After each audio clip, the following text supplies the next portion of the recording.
Hello বন্ধুরা, আবার চলে এসেছি আমি কিচেনে। তোমরা কেমন আছো? ভীষণ ঠান্ডা পড়ে গেছে, আশা করি ভালো আছো। আমিও খুব ভালো আছি। তো আজকে একটা নতুন অভিনব টাইপের একটা রেসিপি নিয়ে তোমাদেরকে দেখাবো। তো রেসিপিটা কি? বাসি ভাতের রেসিপি। চলো দেখতে থাকো। দেখো বন্ধুরা, এখানে এক বাটি বাসি ভাত। অনেকে চিন্তা করে না, বাসি ভাত বেঁচে গেলে কি করব, কি হবে, কে খাবে, কি করব। তো তাদের জন্য, বিশেষ করে তাদের জন্য এই রেসিপিটা। বাসি ভাত এক বাটি, এখানে আছে ময়দা, এখানে একটা কাঁচা ডিম, আর এখানে আমি নিয়েছি আদা রসুনের পেস্ট, পেঁয়াজের পেস্ট, আর নুন হলুদ। আর এখানে আছে একটা আলু নুন দিয়ে মেখে রেখেছি, তার মধ্যে ধনেপাতা, কাঁচা লঙ্কা কুচানো, আর এখানে একটু সাদা তেল। চলো দেখতে থাকো। দেখো বন্ধুরা, তোমরা যে দেখতে পেলে না বাসি ভাতটা, সেটাই আমি মিক্সিতে পেস্ট করে নিয়েছি। তবে হ্যাঁ, একটা কথা তোমরা মনে রাখবে, জল ছাড়া পেস্ট করবে, একটু জল দেওয়া যাবে না, ঠিক আছে? এবার এর মধ্যে শুধু নুন দিয়ে আমি পেস্টটা বানিয়েছি। এটার মধ্যে এই যে আলু আছে, এগুলো পরে দেবো, কিন্তু এইটা দিয়ে মাখতে হবে ময়দা। ময়দা দিয়ে এটাকে একটু মেখে নেবো। তো তোমরা দেখতে থাকো, সঙ্গে থাকো, আশা করি তোমাদের খুব ভালো লাগবে। চলো দেখো বন্ধুরা, আলু মাখার মধ্যে তো একটু নুন দিয়েইছি, বলেছি তোমাদেরকে। তো ভাতটা যখন পেস্ট করেছি তার মধ্যে একটু দিয়েছি, তো আমার মনে হলো আর একটু দেওয়াটা প্রয়োজন, তাই দিয়েছি। এটা কিন্তু যার যার স্বাদ অনুযায়ী। এই হয়ে গেল। এবার আমি ময়দা দিচ্ছি। প্রথমে 1 চামচ দিয়ে মাখি, তারপরে যদি মনে হয় লাগবে তখন আমি আরেকটু দিয়ে দেবো।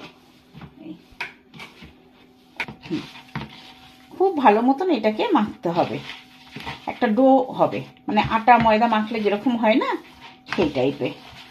1 চামচ দিয়েছি, আমি আর 1 চামচ দেবো।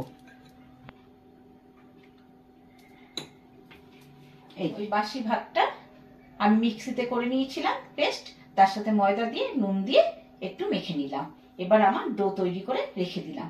ফিরে আসছি, একটু পরে ফিরে আসছি।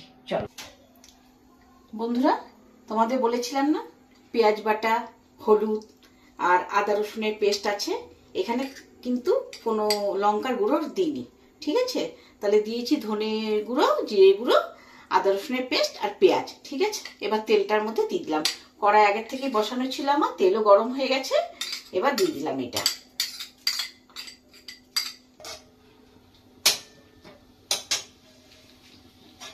একটু ভাজা ভাজা করবো, একটু ভাজা ভাজা করবো। তো আমি একটু সামান্য একটু নুন দিয়ে দিচ্ছি, এই দেখো সামান্য।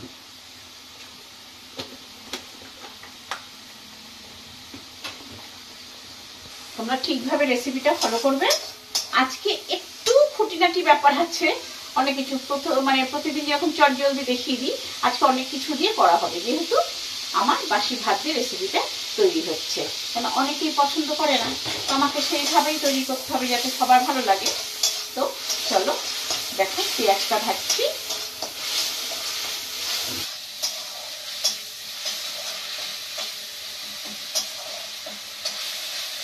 পেঁয়াজটা ভাজা ভাজা হবে, ভালো একটু লাল লাল করে, একটু ভালো করেই ভাজা হবে, লাল লাল করে ভাজবো। তারপরে আলু মাখাটা দেবো। বন্ধু, আমার পেঁয়াজটা ভাজা ভাজা হয়ে গেছে। আমি বলেছিলাম না পেঁয়াজটা ভাজার পর আলু মাখাটা দেবো, না আলু মাখাটা দিচ্ছি না, আমি দিচ্ছি এই যে কাঁচা ডিমটা ভেঙে, তারপর আলু মাখাটা দেবো। আলুটা সেদ্ধ করা, নুন দিয়ে কাঁচা লঙ্কা ধনেপাতা দিয়ে মাখা আছে। এই যে ডিমটা দিলাম। এটা একেবারেই অন্য টাইপের রেসিপিটা, আশা করি প্রত্যেকের ভালো লাগবে। ভুজিয়া টাইপের করে নেব, বানিয়ে দিই।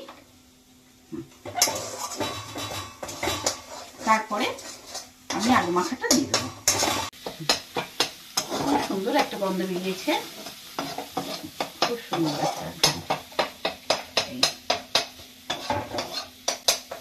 এই পর্যায়ে বন্ধুরা আমি দিয়ে দিচ্ছি আলু মাখাটা। এর মধ্যে কাঁচা লঙ্কা আছে, ধনেপাতা আছে কুচানো, আর আছে নুন। যার যার স্বাদ অনুযায়ী নুনটা দিতে হবে।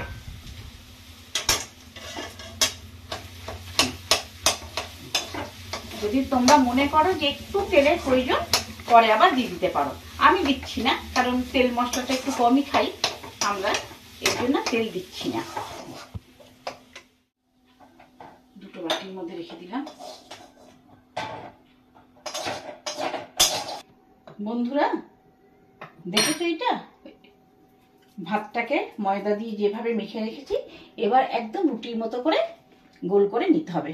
তবে আমি দেখিয়ে দেবো তোমাদেরকে কিরকম রাখবে, পাতলাটা কতটা হবে। খুব একটা চড়াও না, খুব একটা পাতলাও না, ঠিক আছে? এই খুব একটা পাতলাও হবে না, খুব একটা মোটাও হবে না।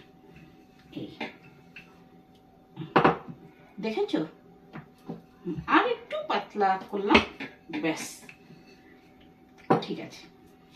এবার একটা গ্লাস নিয়ে নিয়েছি, গ্লাস দিয়ে গোল গোল করে কেটে নেব। এই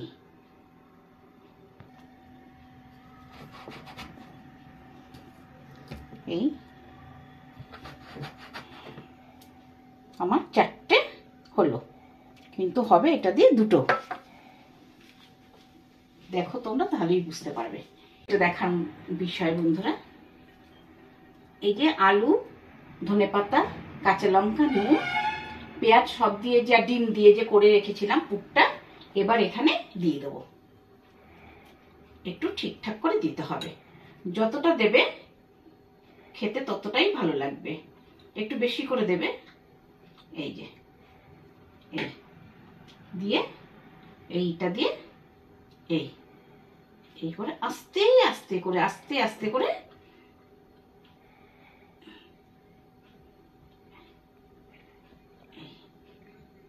চেপে দেবে। তোমরা যদি মনে করো এইভাবেই রাখতে পারো, কিন্তু আমি একটু ডিজাইন করব। কি, এই যে ছোট একটা কাঁটা চামচ আছে, এই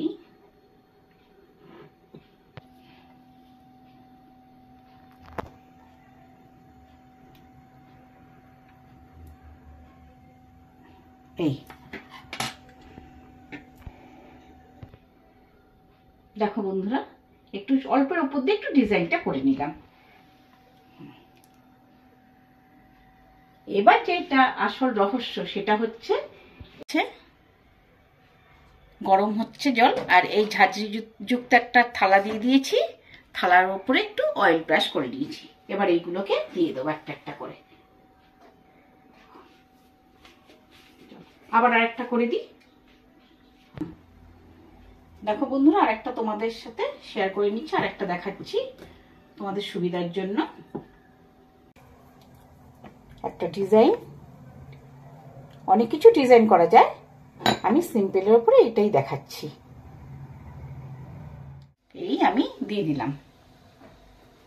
এবার একটা থালা চাপা দিয়ে দিই, একটু বাড়িয়ে দেবো গ্যাসটা, দিয়ে 10 মিনিট হতে দেবো। হ্যাঁ বন্ধুরা, আরেকটা জিনিস আমি দেখাতে ভুলে গিয়েছিলাম। সামনে ছিল লঙ্কাটা, কিন্তু আমি একটু ডিজাইন করব, সেটাই দেখাতে ভুলে গেছি। এই এরকম কেটে নেবে, দিয়ে ওপর দিয়ে একটু দিয়ে দেবে, এরকম একটা ডিজাইন হয়ে গেল। কাঁচা লঙ্কার যে একটা স্মেল আসে, সেটাও ভালো লাগবে খেতে। এবার চলো ঢাকা দিয়ে দিই। আমি চলে এলাম 10 মিনিট পর কিচেনে। এবার ঢাকা খোলার পালা। দেখি, হ্যাঁ হয়ে গেছে। দেখো কালারটা কি করে বুঝবে হয়ে গেছে, কালারটা চেঞ্জ হয়ে যাবে। পরে একটু বেঁচেছিল, আমি আলাদা করে দিয়েছি। আর এটা ওঠানোর সময় খুব সাবধানে উঠাবে, নরম তো। এই আমি উঠিয়ে দেখাচ্ছি, আস্তে আস্তে করে উঠাচ্ছি। এই মানে ভাবা যায় এটা বাসি ভাত দিয়ে এইরকম একটা রেসিপি। দেখো বন্ধুরা, আমি নামিয়ে নিলাম গ্যাসের থেকে, আর কি সুন্দর লাগছে। মানে ভাবা যায় না বাসি ভাত দিয়ে এরকম একটা রেসিপি যে করা যায়, মানে চিন্তার বাইরে। তোমরা কিন্তু যাকে সার্ভ করবে তাকে কিন্তু প্রথমে কখনোই তোমরা বলবে না যে এটা বাসি ভাত দিয়ে। আগে খেতে দেবে, খাওয়ার পর জিজ্ঞেস করবে যে সে কিছু বলতে পারলো কিনা। তোমাদের কাছে অনুরোধ, কেমন লাগলো আমাকে কমেন্ট করে জানিও, আর চ্যানেলটাকে একটু লাইক সাবস্ক্রাইব করো, আর আমার পাশে থেকো, আমাকে এইভাবে এগিয়ে নিয়ে চলো। চলো, টাটা।